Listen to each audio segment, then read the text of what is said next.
controversial figures, among them Richard III, Henry VII, Henry VIII, and the notorious, or possibly misunderstood, Woodvilles, her mother's family.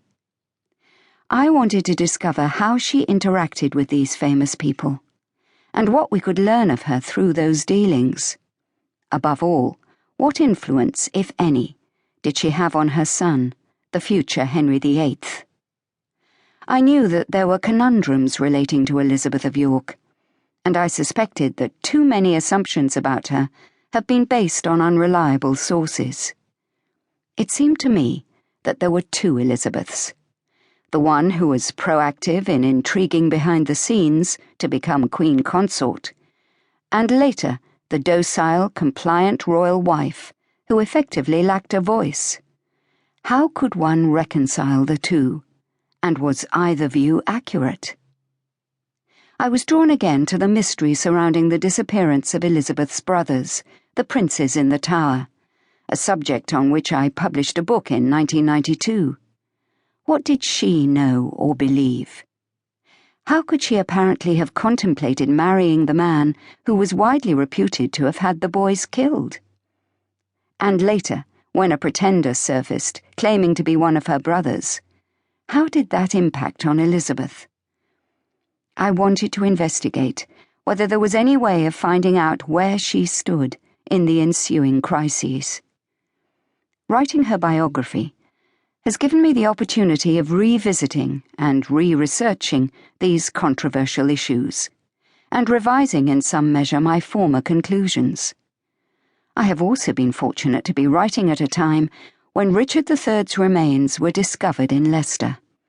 It has been illuminating to be able to explore the implications of his being found to be the crouchback of the so-called propagandists. I was interested too in new views on the Woodvilles. It seemed that they must have influenced Elizabeth enormously. Above all, I was struck by the dramatic dynastic changes with which she had to cope.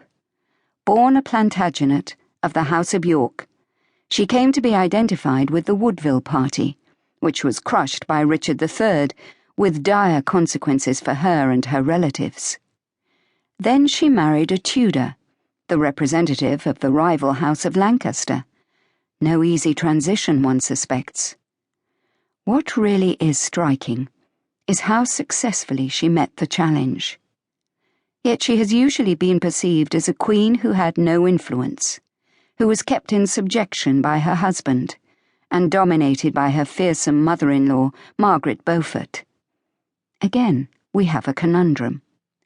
Here was an intelligent woman who had suffered frightening events in childhood and tragedy, dispossession, and virtual imprisonment as a teenager, yet was ambitious for herself and protective of her family.